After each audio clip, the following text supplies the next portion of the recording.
But I feel that there was one topic that is interspersed in all of this. I referenced it many times, but I never really gave a dedicated lecture to it. So I felt that in fact it deserves an entire lecture about the signs of Judgment Day. And that is the wars or the fighting or the Armageddon or the great battle that will take place. So I referenced this a number of times. There are many traditions that mention warfare towards the end of times. And the fact of the matter is that these traditions, although numerous, they are cryptic as usual because we don't have a chronology. We don't have all of these ahadith talking about one war or many small wars or wars that go over many decades or many centuries. We don't know. It's simply predictions of Judgment Day. And there are some wars that some ahadith that simply say of the signs of Judgment Day is qital. There will be warfare. And the Prophet ﷺ predicted you will have days of haraj. They said, what is haraj? He said, bloodshed. So there are predictions of lots of wars. Now, does this mean the time of the Sahaba, the civil war, all the way throughout Islamic history where the Muslims are fighting? Or we are talking about only one time frame? This is where there's no clear-cut answer, and Allah knows best. So today's lecture will be somewhat, a lot of it is my own ijtihad in terms of piecing together. Obviously the ahadith I'm quoting you are ahadith, there's no ijtihad there, but trying to find a chronology, trying to make sense out of all of these ahadith, it's human ijtihad. And Allah knows best, it is my reading, and Allah Azza wa Jal knows best, that these ahadith predict firstly a continuation of wars from the time of the Sahaba up until Judgment Day, or to be more precise, up until the Great War. But secondly, there are a number of ahadith that mention civil war between the Muslims towards the end of times. A massive war that will take place between the Muslims. And also, there's a series of ahadith that mention a big war between Muslims and an ally and a non-Muslim. So Muslims with one group of non-Muslims versus another group of non-Muslims. And also, this is genre number 2. And then genre number 3, there are ahadith about the big war. In Arabic, it is called al-Malhamatul Kubra. This is a prophetic term. Al-Malhama. Malhama means the disaster, the catastrophe, or the bloodshed. Malhama, just the bloodshed. And this is the equivalent of the Christian concept of the Armageddon. So there are a number of ahadith that mention a civil war. That's not the Armageddon. That's before the Armageddon. Then there are hadith that mention a big war, but not quite the big war. So there will be a big war, but not the big war. And this is all ijtihad because some ulama have merged them all together. And then there are hadith that mention the big war. And of course, the big war, the Malhama, is between Isa and Dajjal. That is the end, the final battle that will take place. After that, there might not be any more wars. After that, as we're going to come to later on, that might be the end of all wars, and then other things will happen after that. So, Allah knows best. This seems to be the in a nutshell, what we are talking about. Once again, first and foremost, a series of continual battles, mini battles. The Prophet ﷺ predicted, once the sword is unsheathed from my ummah, it will never be put back. This is a generic hadith. The Muslims will be continually fighting petty battles. From the time of the Sahaba, major battles took place, Battle of Siffin, Battle of Jamal, continuation throughout Islamic history. Muslims have been fighting one another. You look at right now what's happening, Muslims are fighting one another, right? This is standard, it's going to happen. Then there will come a time where there will be major wars between the Muslims. And there will come a time there will be a major war between Muslim and non-Muslim on one side and one other non-Muslim on the other. Now, whether this is going to be before and after the big major war between Muslims, we don't know. We don't know. And then it will conclude with what? With the big war, the Malhamatul Kubra. So today, inshallah ta'ala, let's discuss some of those traditions and get a clear understanding of what this notion is. We begin with the famous hadith in Sahih Tarikh of Ibn Asakir, which is oft quoted many times. It is authentic hadith where Abdullah ibn Hawala said, we were with the Prophet sallallahu alaihi wasallam and we complained to him how poor we were and that we didn't even have clothes to wear. We're complaining to him. So the Prophet sallallahu alaihi wasallam said, rejoice, don't worry about that. For I am not worried that you will live in poverty. La wallah, I'm not worried that you're going to live in poverty. Wallahi, this ummah will be in continual good until Allah subhanahu wa ta'ala opens up the lands of the Faris, the Persians, and the lands of the Romans, that's the Byzantine Empire, and the lands of Himyar, that is Yemen. So in Mecca, the Prophet ﷺ predicted, don't worry, we will conquer the Persian Empire, and that happened. And we will conquer the Byzantine Empire, and that happened. And we will conquer Yemen, and all of that happened. Then the Prophet ﷺ said, you will become 3 armies. So he said, you will become. This is the ummah. This is the civil war we talked about between the Muslims. You will become 3 armies. Jund bil Sham, wa Jund bil Iraq, wa Jund bil Yemen. An army will be in Sham, an army will be in Iraq, and an army will be in Yemen. And wealth will be so much that a man will be given 100 dinars. Now 100 dinars, maybe if I were to say in our times, like $5,000. It's a large amount, but not an obscenely large amount. 5,000 is no joke. 100 dinars is a good amount of money, right? A person will be given 100 dinars and think, this is nothing. This is not a good amount. In other words, wealth will be so much that a good amount of wealth would be considered utterly trivial. Ibn Hawala said, Ya Rasulullah, when that happens, which of these 3 armies should I be with? Which of these 3 armies should I be with? The Prophet ﷺ said, I tell you to be in the army of Ash-Sham, of Syria, because it is the chosen of Allah's people, and it is where the Qiyamah will take place. So the Prophet ﷺ predicted that there will be 3 armies, an army in Ash-Sham, an army in Iraq, and an army in Yemen. And he told Ibn Hawala, choose the army in Yemen. I already mentioned, in Ash-Sham. I already mentioned another hadith that I mentioned right before going for Hajj. We mentioned that when I mentioned the concept of the Mahdi. We went over this hadith quickly. It is in the 6 books, the authentic hadith, Sunan ibn Majah, where our Prophet ﷺ said, this is about the Mahdi. We jumped to the Mahdi part. There was a phrase there I glossed over, and that is, يَقْتَتِلُ عِنْدَ كَنْزِكُمْ ثَلَاث كُلُّهُمْ إِبْنَ خَلِيفَةٍ. 3 sons of a Khalifa will fight amongst you at your treasures, for your treasures. What treasure is this? Some have said this is the treasure in Mecca.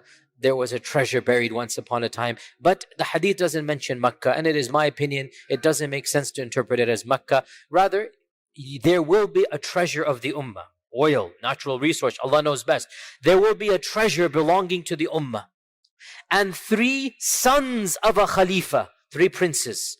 All of their fathers are royal family. All of their fathers are ruling. So 3 sons of a Khalifa will fight one another. So these are within the ummah. This is the internal civil war that we talked about. And none of them will be victorious. They're all 3 going to fail. None of them will be victorious. And then the black flags will come from Khurasan, and then the Mahdi, and then the hadith goes on. So we jump to the Mahdi, but where does it begin? There will be an internal civil war. And what this hadith shows is that the Mahdi will come at a time when the Muslim ummah itself is internally fighting. And the Mahdi will unify the ummah from within. This is pretty clear, that the Mahdi will unify the ummah. The ummah will need a leader. The ummah will need somebody they can trust, somebody whose integrity is beyond doubt, and the person that they will look to and the person they will unanimously go behind is none other than the Mahdi. So there will be massive civil war, but the Mahdi comes and that civil war will be finished, because how can now you fight when the Mahdi is there? So this is a very clear indication that there shall be a time of massive internal civil war between the ummah. And frankly, when you look at what is happening now with the internal superpowers, and I don't like mentioning names, but you use your common sense and knowledge of politics. Right now, there's already massive wars going on. Right now, Muslims are dividing amongst themselves each one of them doing its own, and Muslims are being harmed in the process. Allah musta'an. What's even worse, by the way, is that these are being used by non-Muslims, right? The problem comes, the superpowers of the world are using their proxies in these regions. Each one of them thinks that they will be the lapdog of the big superpower. In reality, the superpowers never care about their lapdogs. In any case, I go into my tangents here. What I'm saying, we should be slightly terrified. No, we should be very terrified, looking at what is happening in the world and looking at these ahadith about the end of times, and Allah knows best. So this is the issue of the internal war. Let us now move on to other wars that are predicted. One hadith mentions that one of the tabi'un was in Kufa, and Kufa was the land of Ibn Mas'ud. Ibn Mas'ud established his madrasa in Kufa. The greatest sahabi of Kufa was Ibn Mas'ud, and he died in Kufa as well. So Ibn Mas'ud was in Kufa, and one of these tabi'in, his name is Usayd ibn Jabir, he said, one day it was very cloudy and a dark storm, a dust storm came in the daytime, blocked the sun, and it seemed very terrifying. So a man came shouting to the masjid, "Oh Ibn Mas'ud, oh Ibn Mas'ud, the day of judgment is coming." Looking at what is happening, he became terrified. He's running to Ibn Mas'ud, saying, "Look, this is Qiyamah coming." Ibn Mas'ud then stood up amongst the people. The people are looking to him for comfort, for wisdom. The people are terrified. They're gathered in the masjid. Ibn Mas'ud stood up and he said, "The Qiyamah will not come until," and then he gave a series of predictions. Now, important point before I move on. Whenever a sahabi, listen to this as a rule, whenever a companion mentions something about ilm al-ghayb, automatically what he says becomes a hadith. This is a rule. Whenever a sahabi says something about the knowledge of the unseen, if a sahabi says that, oh, the righteous person will be given a white palace in Jannah that has gardens, if a sahabi speaks of Jannah, if a sahabi speaks of Judgment Day, on the day of judgment such and such will happen, if a sahabi speaks about the signs of the Judgment Day, automatically that statement gets a free upgrade, goes to first class, right? Free upgrade. What is the upgrade? It becomes a hadith. Why? Because how could a sahabi speak about ilm al-ghayb unless he heard it from the Prophet ﷺ? Now, if a sahabi says something is haram or halal, this remains the opinion of a sahabi. Because haram and halal is ijtihad. Haram and halal, you have the right for ijtihad. And the Sahaba differed about haram and halal, like all of this great scholars did. If this is haram, this is halal, the Sahaba differed. They have the right for ijtihad. Their ijtihad has a high level, but it doesn't become Quran and Sunnah. But when a Sahabi speaks about Allah Azza wa Jal, His names and attributes, the judgment, the signs of judgment, automatically it gets a free upgrade. In this hadith, the hadith begins as a statement of Ibn Mas'ud, then in the middle, automatically Ibn Mas'ud says, and then the Prophet said. So we even prove the rule through this hadith, that he's narrating what the Prophet said, and then in the middle of the hadith, he subconsciously says, and then the Prophet said. The hadith does not begin in the middle where he says, and then the Prophet said. It begins from the beginning because it talks about the knowledge of the unseen. So go back to the hadith. It's an interesting hadith. Ibn Mas'ud stood up.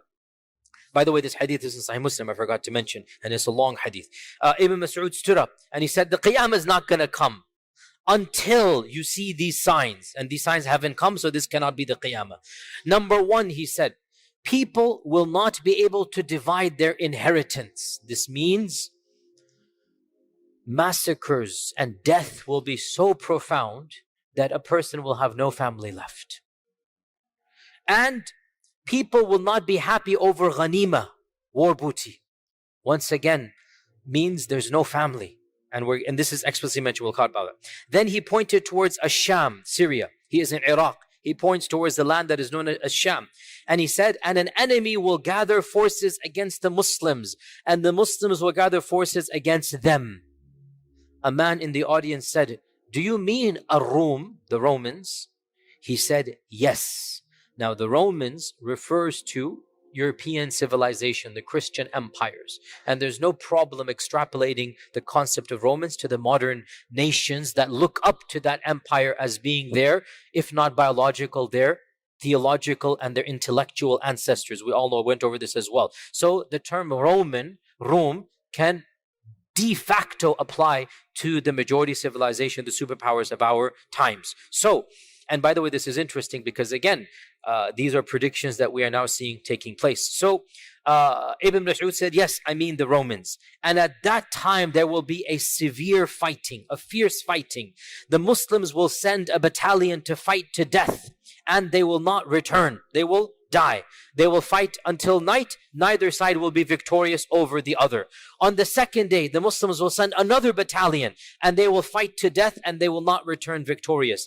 On the third day, the same thing will happen. And then on the fourth day, so for 3 days, Muslims are going in, and it is going to be massacre after massacre. Nobody will remain alive from the first batches that go. On the fourth day, Allah Azza wa Jal will grant victory to the Muslims, and the enemy will be defeated. So there will be 4 days of battle somewhere in Bilad al-Sham. Now, is this the great Armageddon, or is this the precursor to the Armageddon? This is not the great Armageddon, it looks like. This is the precursor. This is a massive war that will take place before the Armageddon. Now the hadith goes on, and this is from the statement. This will be a battle the likes of which have never seen before. This is very terrifying. In human history, no battle has taken place that is more terrifying and more severe than that battle that will take place towards the end of times. And then Ibn Mas'ud said, and this is so powerful, and it's not Ibn Mas'ud, it is from the Prophet ﷺ, so much so that a bird that will fly over them will fall down dead. Now, you tell me, before I move on, you tell me, no matter how many people are killed by the swords on this land, will it affect a bird in the heavens? No. What will affect a bird in the heavens? Not swords. Get the point. Not swords. Something's going to happen that a bird in the heavens will be flying over. It will come down dead. And then the hadith goes on. Out of a family of 199 will perish and 1 will survive. The attrition rate in this war, 99%. Allah al-Musta'an. What war in human history has had 99% death? None. I don't know of any. 99%. The victory was given to the 1%. 99%. And this is when the Prophet ﷺ said, Ibn Mas'ud said, so how can anyone be happy over ghanima or any inheritance be divided? In other words, may Allah protect all of us. If somebody were to give you $1 million but you have no family, wallahi, what sane person will choose that? Family is worth more than this whole dunya. So the Prophet ﷺ is saying, how can anybody be happy when he gets all the ghanima and 99 of his family had that? He's nobody left, no parents, no children, nothing left. How can anybody be happy? What is the point of that ghanima? It's all gone. How will inheritance be divided when there will be no family left? So this war will destroy 99% of those fighting in it. While they are doing this, and they are finishing the battle, collecting the ghanima, recovering, they will hear there's a bigger calamity than this war. What could be a bigger calamity? Somebody will shout out, the Dajjal has come where your families have been left behind. So in that state, tired, bruised, bleeding, but their families are being attacked, whoever is remaining in the land that they left behind, Bilad al-Sham, wherever there is, they will run, they will rush back to that land, and they will discover that it is a lie. It is not true. And in one hadith it is mentioned that they will send their 10 best horsemen to go verify that news. The 10 fastest horsemen. And then the Prophet ﷺ said, I know their names and the names of their forefathers and the colors of their horsemen, the colors of their horses, and they will be the best horsemen on the face of this earth. Now, does this mean we will go back to horses and swords? If there is that type of war, in all likelihood we will. If there is that type of war, when nuclear weapons and whatnot and every side and whatnot, then we will go back to those days when there was no electricity and whatnot. We're going to go back to this. Or is it possible that when the Prophet is saying horse, he means a vehicle? This is also possible. It's not too much of a stretch, and Allah knows best. So this hadith mentions. Now, does this hadith mention the Mahdi? Yes or no? Where? But does this hadith mention the Mahdi? No. It does not. But other ahadith mention that the Mahdi will be the one that will be there when the news comes that the Dajjal is around. So it appears that this big war that is being referenced is a war that the Mahdi will participate in, even though he's not mentioned in this one, right? So it is a war between Ar-Rum and between the Muslims. It is a massive war. Now, many have said this hadith is a reference to the Armageddon. And it could be true. Because here's the point. Is the Armageddon one battle or is it a series of battles? It goes back. If it's only one battle, then in all likelihood that will be Dajjal and Isa ibn Maryam. But if it is a series of major battles, then it makes sense that this hadith in fact is one of those big battles of the Armageddon. Allah knows best. The next hadith we'll mention, which is a very cryptic one, and it has been used by the terrorist group known as the Islamic State as their basis. We don't agree with this group, and I have very publicly criticized them. And all you need to do is look at how much damage they have done a lot of times. And by the way, I gave many lectures about this. Obviously, I'm new to the community still, but you will know, inshallah, when we go on. SubhanAllah, look at what the Prophet said about the Kharijites, the Khawarij. He said, their speech is beautiful, but their actions are deadly. Their speech sounds good. It is sweet, but what they do is evil. And this is exactly what these groups, all of them. If you just listen to snippets, oh, we will re-establish Allah's command and we're going to do this, we're going to do that. Then you look at what they do and the number of Muslims that they have killed and their tactics and you realize these are exactly the Khawarij, like the Prophet ﷺ said. Read the descriptions of the Kharijites. Look at what they did to the Sahaba. Look at their philosophy and attitude. And wallahi, you will see all of these groups. They might speak that which sounds like honey, but in reality, their harm is much worse than even the harm that non-Muslims do. And this is the reality that we see with our own eyes. So this group known as the so-called Islamic State, which is now on its last legs and it will inshallah be completely eliminated. This group used the hadith I'm about to quote you as its basis, as one of its main bases. And it is authentic hadith, and it is the hadith in Sahih Muslim. Abu Hurairah narrated that the judgment will not come until a Rum will come out to fight you at a place called A'maq or Dabiq. Now, Dabiq is, and A'maq is close to it. Dabiq is a city in Syria. And the so-called Islamic State took it as its capital. And they intentionally fought to get a small city, a very mid-sized or small-sized city. They wanted to capture that city. Why? Because it's mentioned in this hadith. And we had said a few weeks ago that it is not allowed to do what? Do you remember? I mentioned this very clearly. It is not allowed to do what? Write a screenplay from the hadith. We don't write a Hollywood drama from the hadith. It happens, it will happen. We do not extract a drama and enact it. We've seen what happened throughout history when people have attempted to do that. No, we don't do that. It happens, it will happen. But you don't think you are the one who's going to go do that. We have seen time and time again, people have attempted to do that and it has failed miserably. And one of the most important examples, this is another example of ISIS and Dabiq and whatnot. Another example we mentioned is Juhayman and his takeover of the Kaaba. And he thought he would enact all of the hadith that are mentioned, but he couldn't, because again, you have to pick and choose, just like over here. And anyway, so the hadith goes on, that the Romans will come and fight you at a land called Dabiq. And the best of the people of earth from the city of Medina will leave Medina and fight against them. When they are getting ready for war, lining up for war, listen to this, very cryptic. The Romans will say to the Muslims, leave us with the group amongst you who have forsaken their religion. We want to fight them. I'll explain. The Muslims will say, La wallahi, we will never leave our brethren and will never abandon them to you. I'll finish the hadith and then explain. So the battle will rage on. The battle will rage on. 1/3 of the Muslims will retreat out of cowardice, and Allah will never forgive them.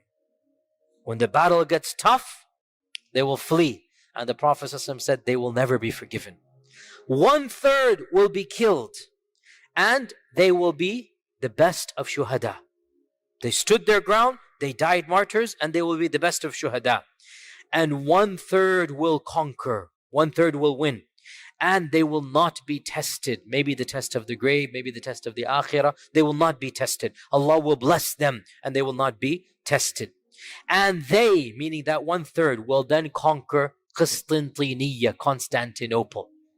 Again, we'll explain this in a while. It's a long hadith. When they will be dividing their ghanima, after they've hung their swords on the trees to be oiled, then they will hear Shaitan cry out that Dajjal has appeared amongst your children. Thinking it to be true, they will march to fight the Dajjal, but they will find it to be a lie, and they will reach Bilad al-Sham, Syria, and when they have lined up to pray Fajr, that is when Isa ibn Maryam will come down after the Dajjal has actually come, and he will then lead the Muslims in war and battle. And when Aduwallah, the Dajjal, sees Isa ibn Maryam, he will melt like salt is dissolved in water. And the Prophet ﷺ said, if he were to be left in that state, he would die, but Isa will kill him, and the people will see the blood of Dajjal on the weapon of Isa. End hadith. Now, again, this hadith is very, very cryptic. It mentions many things. First and foremost, it also reiterates the previous concept of a massive war between the Romans and the Muslims. Now, in this hadith, it mentions one third only will die, whereas the previous hadith mentions 99% will die. As I said, it appears there will be multiple battles, not just one.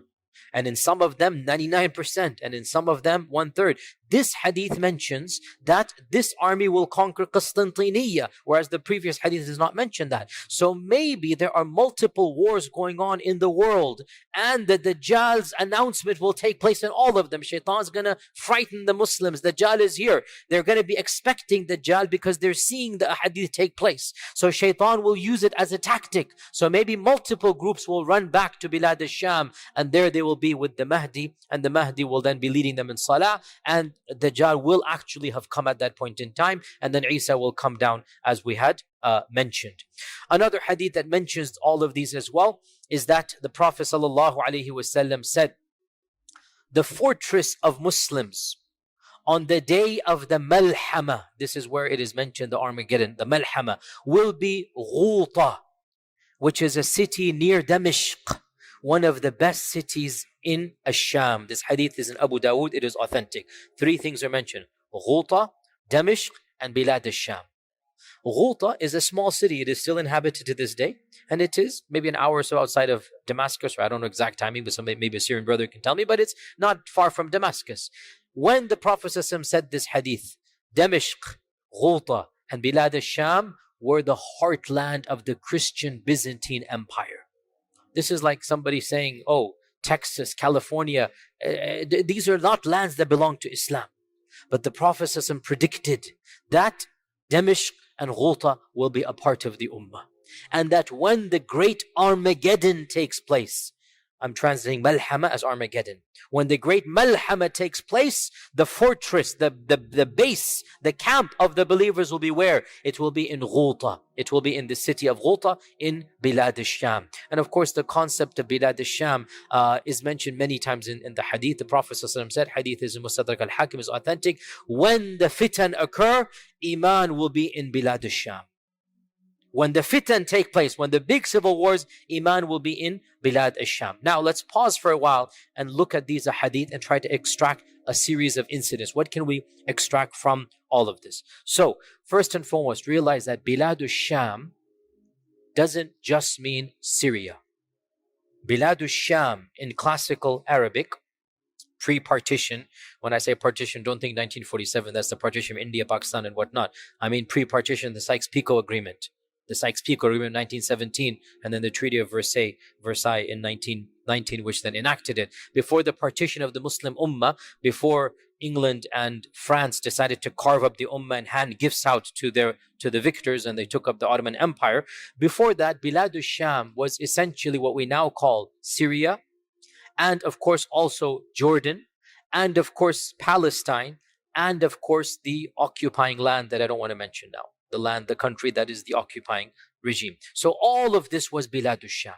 Okay? This entire region is called Bilad al-Sham. It's not just modern day Syria. Yes, Damashq is Bilad al-Sham, but Palestine is also Bilad al-Sham. and the cities of Palestine, and the cities in the modern occupying state, all of them are Biladu Sham. Understand this point. Okay, so realize this. Secondly, it shows that towards the very end of all of these trials, the Muslims will be united and they will be fighting outsiders. They will be fighting non-Muslims. And the people from other lands will come, like Medina. They will come because they know that they have to now fight on the side of the truth. So the fact that even from Medina, people are traveling all the way to be fighting, it shows that they recognize what is going place. It is also very clear that these wars are taking place with the Mahdi being alive. And when the Mahdi is alive, there is no civil war. How can you fight when the Mahdi is on one side, right? So this is a war between the Mahdi and the believers on one side and the unbelievers on the other side. This is a very clear issue. It also shows, as I said, that in all likelihood we're talking about multiple wars. Or maybe, Allah knows best, the Mahdi himself is going region to region. In one battle, 1/3 will die. In another battle, 99% will die. Allah knows best. Again, we don't know. We're just putting all of these together. And the fact that the bird is mentioned shows that this isn't your typical war. That chemical or nuclear or whatever seems very likely in these types of a hadith. Wallahu al-musta'an. Also, what is this cryptic phrase where the Rum are going to say, hand us our brethren? And the Muslims will say, no, they are our brethren. What is all of this? This is very interesting. It appears, and Allah knows best, that there will be a large group of converts from Bilad al-Rum to the land of Islam. And they will be fighting on the side of the Mahdi and the Muslims. And the Bilad al-Rum are going to view them as being traitors. And from their perspective, they're right. From their perspective, they're right. They are traitors. So they will say, first, we want to deal with these guys because they betrayed us and our values. And the Muslims will say, what? They're not your guys, they're our guys. La wallahi, we will never abandon our brethren for you. This hadith is Sahih Muslim. It's really profound. And inshallah, it indicates that there will be massive conversion. So much so that the Bilad al-Rum remnants are angry that how come you have those people? They're angry, they're irritated. And this also shows that these hadith are not anti-Semitic or anti-Western. No, it is good versus evil. And you will find people of all ethnicities on the side of good. And you will find people of all ethnicities on the side of evil as well. We talked about this last week. These hadith are not anti-Semitic. There will be righteous people who see the truth and they will be fighting on the side of truth. And that's why the other group will demand we want them back to us. Another hadith, now we move on to other hadith and then again go back. As for the issue of Constantinople, we'll come back to it. A very interesting narration goes back to Ibn Hawala, Abdullah ibn Hawala. He has a number of interesting narrations about Judgment Day. Abdullah ibn Hawala, the Prophet ﷺ said, O Ibn Hawala, when you see the Khilafah having been descended to Al-Ard al-Muqaddas, which is Jerusalem, when you see the Khilafah having been descended to Ard al-Muqaddas, then know that the Zalazil and the Fitan and the Balaya are coming. Meaning the great wars and whatnot are going to happen, and that Qiyamah is closer to mankind than my hand is to you or to your head. So his hand was on, Ibn Hawala's chest or whatnot. So know that Qiyamah is closer to mankind than my hand is to you. Now, this hadith tells us there shall be a khilafah, but not based in Mecca or Medina, not based in Iraq like the Abbasids, not based in Damashq like the Umayyads, but rather based in Al-Ard al-Muqaddas. إذا نزلت الخلافة بأرض المقدس. Now, in all likelihood, this is the Mahdi. Some have said maybe it's before the Mahdi. I am highly skeptical. There's too many ahadith that mention civil war and fighting and whatnot. And the Ummah has never been united since the time of Uthman radiallahu anhu and Ali. Do you think it's going to get united again? But we strive for unity. But realistically, it's not going to happen until the Mahdi comes. Also, our Prophet predicted that the Khilafah will come back towards the end of times. ثُمَّ تَكُونُ خِلَافَةً عَلَى مِنْهَاجِ النُّبُوَّةِ Hadith is Musnad Imam Ahmad. Then there shall be a Khilafah upon the prophetic methodology. In all likelihood, this is, Allah knows whether this ijtihad is correct or not, but in all likelihood, it seems to be none other than the Mahdi himself. And the Prophet ﷺ is telling Ibn Hawala, when the Mahdi comes, judgment is going to come tomorrow. And that's very true. When the Mahdi comes, go to him, be with him, and the judgment is going to be the very next day, basic meaning immediately after that. And that's again very clear. Now, another point here as well, another issue, which is again, all of these hadith, you just have to try to sift through them, see if we can understand them. So another issue that is explicitly mentioned is the conquest of Qistintiniya. Qistintiniya. Qistintiniya is, of course, Constantinople, named after the Roman Emperor Constantine. They were so humble that they wanted to name cities after themselves, so it was very common to name cities after themselves. And so Constantine basically made the city his capital, and he named it after himself, Constantinople. And Constantinople became the bastion of human civilization for almost a millennia. This was the city and the land. This was really, there was no competition with any other civilization up until the coming of Islam. For a millennia, 1,000 years almost, Constantinople was the cradle of civilization. And amazingly, our Prophet ﷺ predicted Constantinople will be ours. Again, we are coming so many centuries later, we don't even think about this. One of the most significant episodes in human history, or I should say recorded human history. One of the most significant episodes is 1453 and the conquest of Constantinople. This is something that we just take for granted. We put it in our footnotes. Most of our kids have no clue. But in reality, it was the most cataclysmic, the most seismic, disruption that happened in medieval history, because it signified essentially the end of the Roman Empire and the conquest of Islam over the Byzantine and Roman Empire. And the Muslim Ummah eventually conquered, obviously, Constantinople. Of course, the beginnings were with Muawiyah. He wanted to conquer from the time. That's what Abu Ayyub al-Ansari passed away outside Constantinople. From the time of the Sahaba, they wanted it. Multiple expeditions took place, but it was left to Sultan al-Fatih, the Mahmud II, Muhammad, or they call him, the Turks call him Mahmud, or Muhammad II, the Sultan al-Fatih, in 1453, who finally conquered Constantinople, and he converted it to Istanbul. So Istanbul is, of course, what Constantinople. Of course, you still go and you see. I mean, really, subhanallah. Personal note here. I mean, that the Hagia Sophia, the Hagia Sophia. What an amazing testament to human mind. I mean, this is a building that it was built before the birth of our Prophet ﷺ, and we see it now, and we are in awe. Can you imagine the people of that time? We see it now, and it is massive and big, and no pillars and no beams and the architecture, and it has been standing for 1,500 something years as it is. I mean, truly, and that's just one aspect of their civilization. In any case, what is the purpose of going all there? Because our Prophet ﷺ predicted the conquest of Constantinople. However, good enough, easy, but there's a problem, and that is some ahadith mention that Constantinople will be conquered. Excellent, without any time frame. Excellent. We can take that and say Sultan al-Fatih did, Fatih Sultan, Mahmud II did it, no problem. But there are other ahadith that mention this conquest will take place towards the end of times, when the Dajjal is around the corner, when the Mahdi is around. And this throws a huge spanner in our understanding. What does that mean? Because Istanbul is Istanbul now. What does that mean? Allahu A'lam.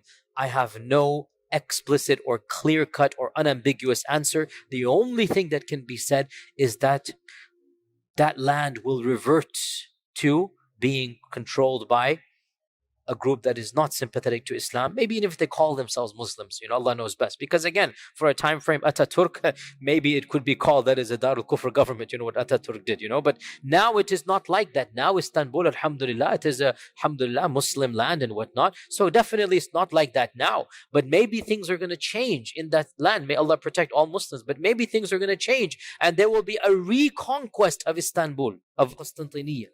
Also, the ahadith mention that that reconquest will take place miraculously, without any blood being shed. That was not Sultan Fatih. Sultan Fatih, it was a bloody war. It lasted many months. There was a siege, there was a military, there was a navy, there was an army, there was a blockade. It was a standard war. Many people died. That's not what the hadith predicted. And again, you cannot enact a hadith. Alhamdulillah, Sultan Fatih conquered it, but that's not what the hadith predicted. We'll mention these hadith. Now, of these hadith, now this is a hadith I'll quote you. It is in its narration, in its chain is a weak narrator, so it is a weak hadith. So we're just mentioning with the disclaimer it is a weak hadith. Abdullah ibn Amr ibn al-As said, "You will fight Constantinople 3 times." Does he mean the city of Constantinople? Or does Constantinople indicate the Roman Empire, i.e. Europeans? Either can be there. You will fight Constantinople 3 times. The first time is that you will do well, but you will not succeed. The second time, you will enter into a sulh with the Constantinople. So much so that masajid will be built inside Constantinople. Now this is really bizarre because masajid did not exist in Constantinople up until 1453. And now there are only masajid in Constantinople. But this doesn't seem to reference to that. Again, all of these are cryptic. So until there's a sulh between the Romans and there are masajid inside Constantinople, then you will return for a 3rd time and you will conquer it with the takbir. You will say Allahu Akbar and it will be conquered.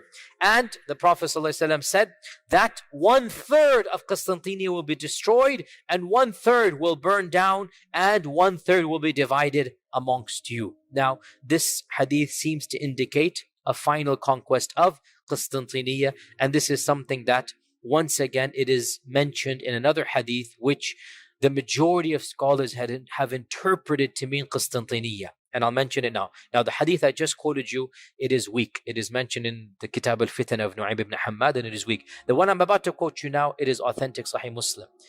These 2 hadiths seem to add to some concept. What is it? The hadith is as follows. The Prophet ﷺ asked the Sahaba, it's a famous hadith, Sahih Muslim, have you heard of a city, half of which is in the water and half of it in the land? Or in another narration, have you heard of the city, part of it is in the water and part of it is in the land?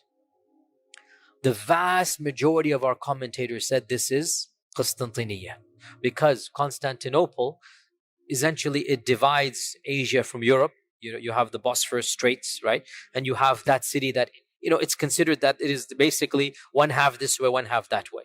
So the majority of our ulama, and Nawawi ibn Kathir, others, they say this is Constantinople that the Prophet is describing. They said, yes, we have.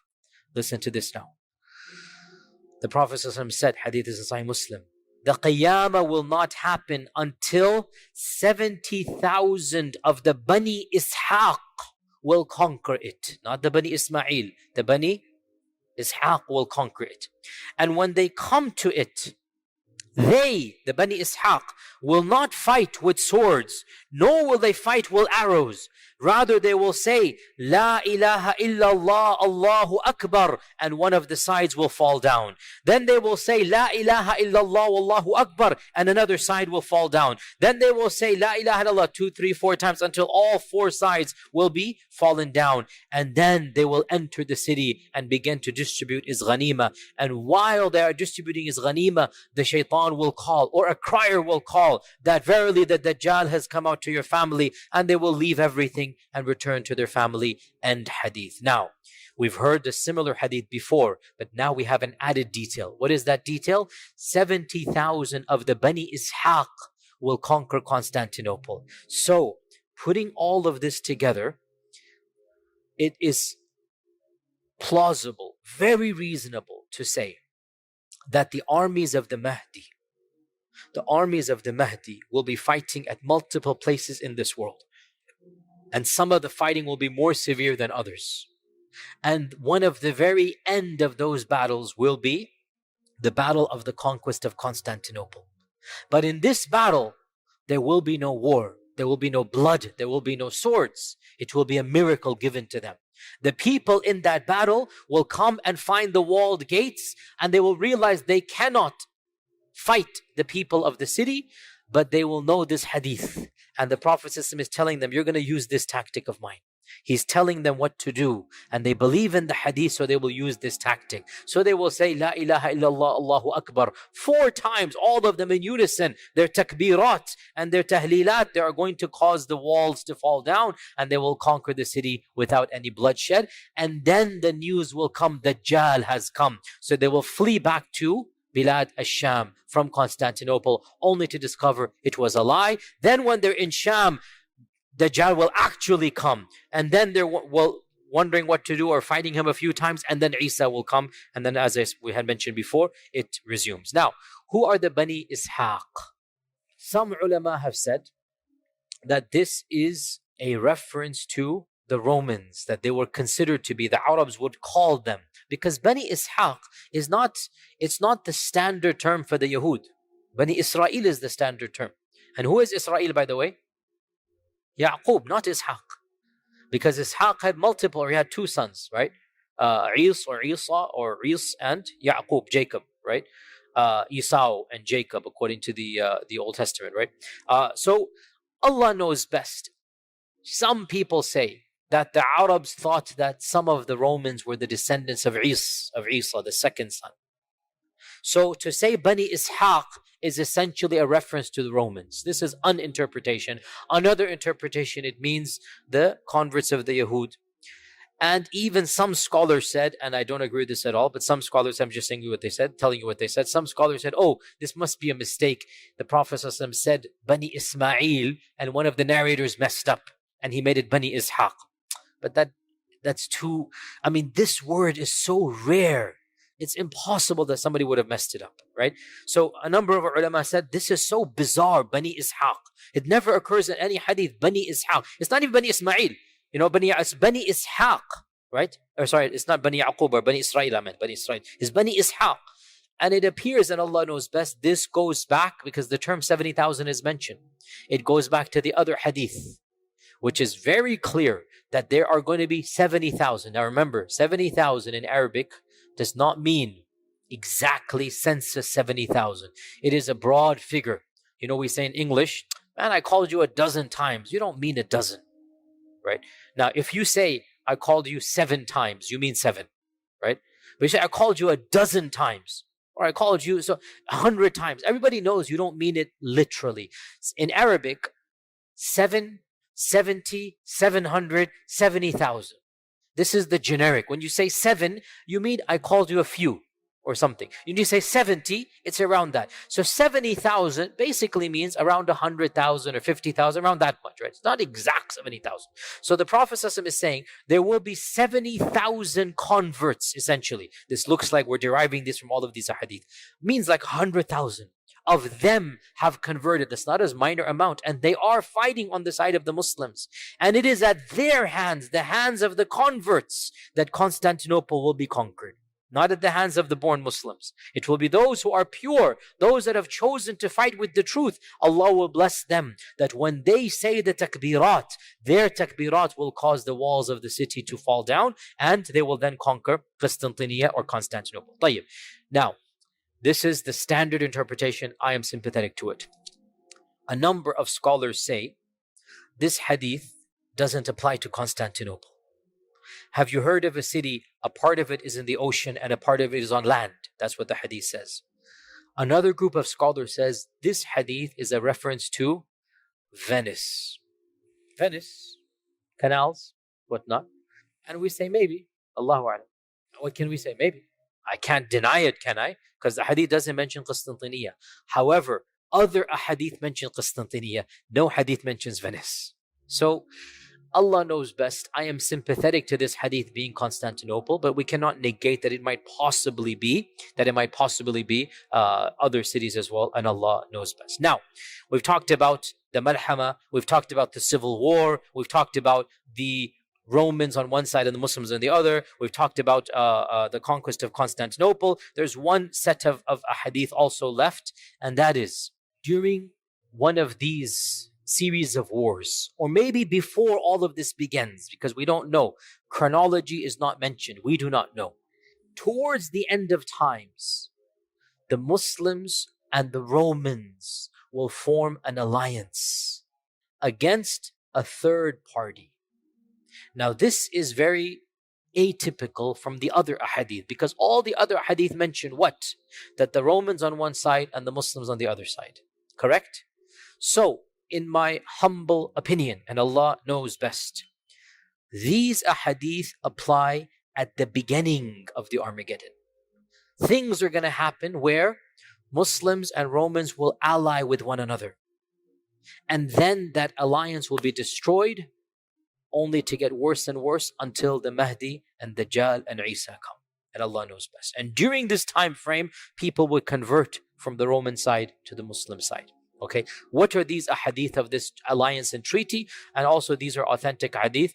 This hadith is in Abu Dawood, that Auf ibn Malik al-Ashja'i said, I visited the Prophet ﷺ during the Battle of Tabuk, when he was in the Battle of Tabuk. And his tent was made out of leather. So I sat in front of the tent. The Prophet ﷺ gave me permission. He said, come in, Ya Auf. So, and this shows you how eager the Sahaba were, that Auf was sitting outside, and the Prophet ﷺ saw him from the opening. He saw Auf. He said, come in, Auf. Auf said, Ya Rasulullah, all of me come in or only a part of me come in?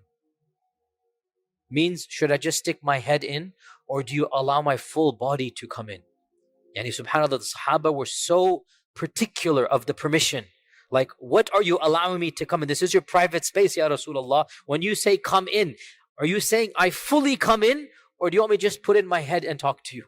So the Prophet said, no, kulluk, yani all of you come in, your whole body come in. So Auf came and he said to the Prophet, the Prophet said to Auf, O Auf, count 6 things before judgment will happen. He gave him prediction. Count 6 things before judgment day. Number 1, Mawti, my death.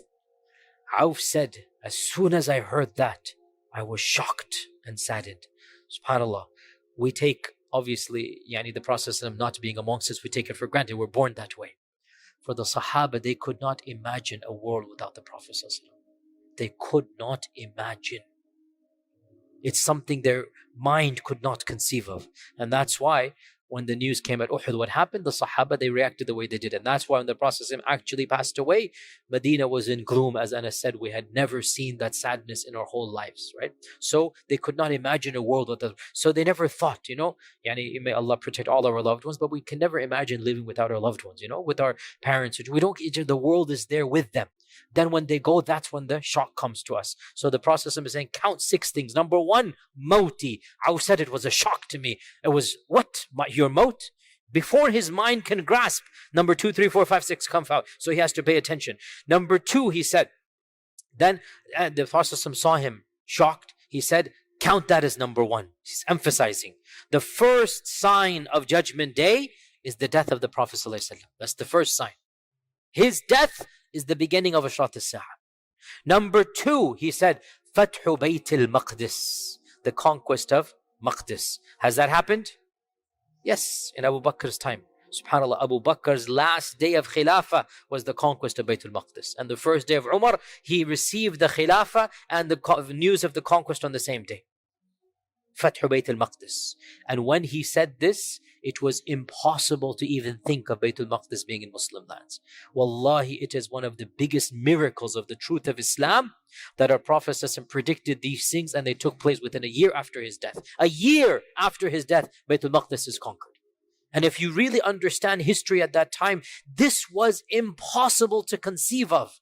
That this small group of Muslims in Medina who have not yet even conquered Mecca, and they're going to go conquer Bilad al-Sham and Bilad al-Rum and Bilad al-Faris. It's inconceivable. And yet within a year that took place. One of the most unexpected historical turns for Western historians is the rise of Islam. It is inexplicable. They cannot explain it. How could a group from their perspective of ragtag Bedouins come and disrupt human civilization, destroy the Sassanid Empire, carve out the Byzantine Empire, create a civilization that was even more glorious than the both of those previous ones combined? They don't understand how that happened. So for us, our Prophet said, number 2, it will be the conquest of Jerusalem. Number 3, a plague that will come amongst you and destroy your children and your wealth and property, and it will purify your good deeds. Our scholars say this is the plague of Amwas in the 18th year of the Hijrah. There was a massive plague in the time of Umar al-Khattab. It was the worst plague of early Islam, and they say this is that prediction. Number 4, wealth will be distributed amongst you so much that if a person is given 100 dinars, he would not be happy. The Sahaba were very poor. 1 dinar was a big deal. 100 dinars was a fortune to them. And we're now at a time when 100 dinars is, okay, no big deal. We're at this time now. Number 5, there will be a fitna, a trial, that will not leave any of your houses except that it will touch it. Our scholars say, in all likelihood, this is the fitna of the Sahaba, that every single household was affected. Siffin, Jamal, Aisha, Talha, Zubair, Muawiyah, Yazid, that fitan, that first war, the civil war that took place, they say this. Others say this might yet be another fitna that will happen. And then number 6, and this is what we're interested in. Number 6, there will be a treaty between you and the Romans. There will be a treaty between you and the Romans. And then they will betray you and march against you with 80 banners, under each of which will be 12,000 troops. In other words, 100,000 people. This hadith is in Ibn Majah. Another hadith mentions that you will form a treaty with the Romans, and you will fight an enemy common to both of you. You will form a treaty with the Romans, and you will fight an enemy common to the both of you. Then you will be victorious, and as you are returning back, one of the Romans will raise the cross on a mount and say, "This has caused us victory." And a Muslim will get angry and destroy that cross, say, "Allah has caused us victory." And war will break out, and the Romans will break their truce. And then this incident of marching against you will take place. So these are only 2 or 3 hadith about this. That's it. But they predict another genre of predictions, and that is, there will be a third enemy. Who is that third enemy? Allahu A'lam. But it's neither the Muslim peoples nor the Europeans. There is another power on the rise. May Allah protect us from all of them as well. But anyway, this Allah knows whether that power will be the actual one. So there will be a third race, a third group of people. You and the Romans will join hands in fighting them. And there will be an alliance between you. And you will be victorious. Once that enemy has been gotten rid of, then the Romans will essentially break their treaty with you because of this minor skirmish where a Muslim said, "No, it's not the cross," and he destroys the cross, and it's between 2 people, but the Romans will take that as an excuse to destroy the treaty, and they will then attack you. They will march against you with 80 banners. Now, many of our modern scholars say this must be a reference to the modern United Nations or whatever. I say Allahu A'lam, Allahu A'lam. But 80 flags. 80 flags on one side. Every flag has a major 10, 12,000 people. That's a major war. So this is another prediction of a great Armageddon that will take place. And Allah knows best. Now, again, is this the Armageddon or is it one of them? Again, it's all cryptic. Allah knows best. It can also be said, and this is a valid interpretation, I'm not denying it at all. It can also be said that the final battle between Dajjal and Isa will be an easy battle, not a difficult one. And that the Muslims will not die en masse in that battle. And that will be a gift to Allah to the believers. The hadith are not explicit. I'm simply saying it can be derived. How can we derive this? Because when the Dajjal sees Isa, what's going to happen? He will scream, a loud scream, and flee away and dissolve, and Isa will kill him. Now, with Dajjal being killed and his followers see Dajjal being killed, they're all scattering helter-skelter. They're all be going, and that's when the creation will say, come and kill the person behind me, right? It could be said, another interpretation of all of these is the final battle is not the Malhama. The Malhama is the one before it, which is this one. The Romans and 80 flags on one side and the Muslims on the other. As for the actual final battle, it will be a gift. Why will it be a gift? There will be no resistance from the other side. You understand this point, right? You guys following? I've given you multiple interpretations. Allah knows best. Now, before we conclude, very briefly, what is the Christian understanding of the Armageddon? The word Armageddon is a Greek word that itself comes from a Hebrew cognate and a Hebrew origin word, Har Majido. And Har in Hebrew means a hilltop, and Majido is the name of an ancient city. Megiddo now. It's the name of an ancient city that now falls in the land of Israel, the territories and whatnot. And this city of Megiddo, it is close to the city of modern city of Haifa, Jaffa, and of Nazareth. The city of Haifa and Nazareth. It is north of Jerusalem. And this, even in pre-biblical times, even in ancient times, this was a city that was inhabited by the ancient Canaanites. It's been inhabited by 7,000 years, one of the ancient cities of the world. And the Bible mentions the city of Megiddo multiple times. And there are cryptic references in the book of Revelations that there will be this massive war. What the book of Revelations, by the way, is a book in the Bible in which there are predictions for the future. Ashrat al-Sa'a for the Christians is in the book of Revelations. The beast 666, the book of Revelations. Okay, Antichrist, the book of Revelations. It's very cryptic, and that's why even many Christians don't read it. It's not an easy text to understand. So there are cryptic references in the book of Revelations to the big battle at Har Megiddo, hence Armageddon. Okay, hence Armageddon. The term Armageddon comes from Har Megiddo, the hilltops of Megiddo, and there are a number of interpretations of modern day Christians with regards to these statements. Many Christians, this is the default amongst the non-Protestants. Many of them, they just reject this. These are just tales. They don't believe. Again, Muslims, learn your Christianity if you want to be involved in da'wah. Not all Christians are the same, just like not all Muslims are the same. Many Christians don't consider the Bible to be the word of God anyway. This is the default in America. The majority of Christians do not take the Bible literally. So it's not a big deal for them. If the book of Revelation says something, no big deal. However, some strands of Christians take the Bible literally.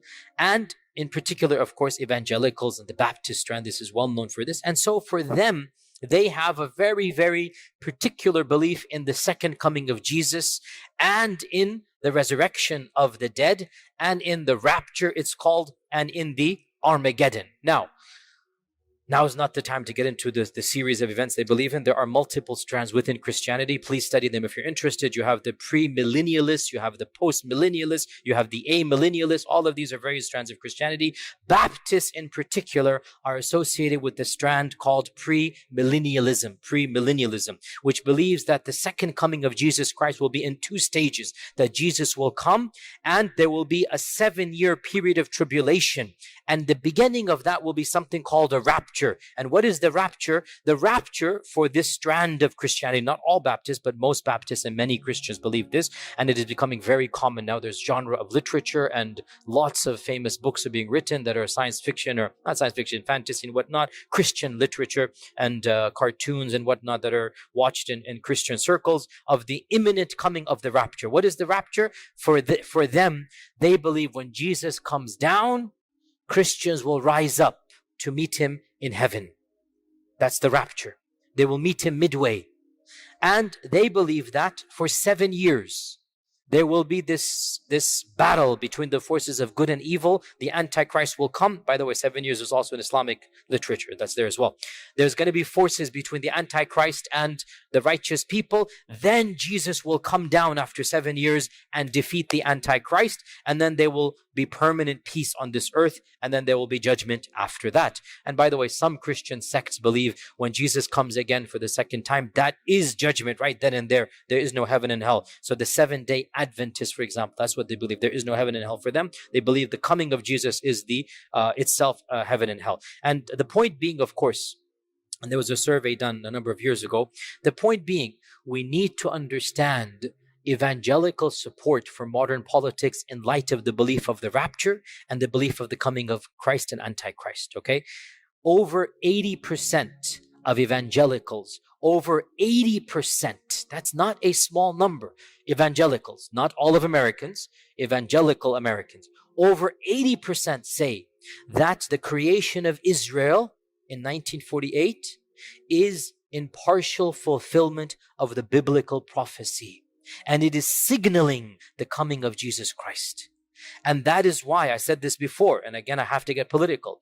When Trump makes Jerusalem the capital of that confiscated region, of that occupied region, Trump couldn't care less what the capital is.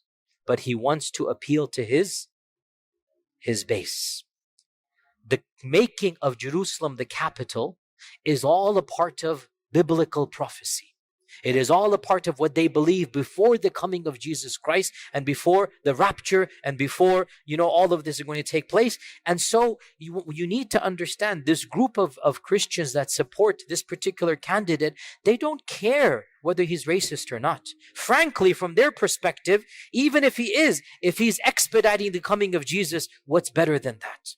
You see, there are bigger goals to them. And here is the point. Armageddon, from their perspective, who's going to be on the other side? Hello, ya jama'ah. Muslims and Palestinians. Let's be brutally honest here. So why would they have any love for that group of people? Think about it, right? Their heart, qasiyatan qulubuhum, because they have theology that is clouding their humanity. They have theology that is clouding their humanity. They're not looking at them as breathing, living individuals anymore. They're looking at the second coming of Jesus. They're looking at Jesus coming back. They want to expedite that process. From their perspective, who is the Antichrist? My dear Muslim brothers and sisters, they call our Prophet ﷺ that title, A'udhu Billah, A'udhu Billah. I'm sorry to say this in a masjid of Allah, but we are living in a land where these theological beliefs impact politics. We need to educate ourselves. All that I'm talking about isn't just kalam and hearsay. No, it is realities that impacts policies that impacts us. So we need to understand our beliefs, and they're radically different from Christian beliefs. They're definitely not xenophobic. We believe many of the Romans will convert. They're going to be on the side of the truth. But they don't believe that. They believe all of us brown-skinned folk, and especially Muslims, all of us will be in the army of the Antichrist. That's their aqidah. So why should they have any sympathy for us? That's why we need to educate ourselves and them about especially this important topic and clarify our beliefs are different. We also believe in the coming of Jesus, but guess what? We will be on the side of Jesus. You will have to make up your mind. Are you on the side of truth? Will you be with that 70,000? Or you'll be on the side of falsehood? Our time is up for today. Inshallah ta'ala. Sorry for no Q&A, but inshallah we'll try next time to give you an extended Q&A. Jazakumullah.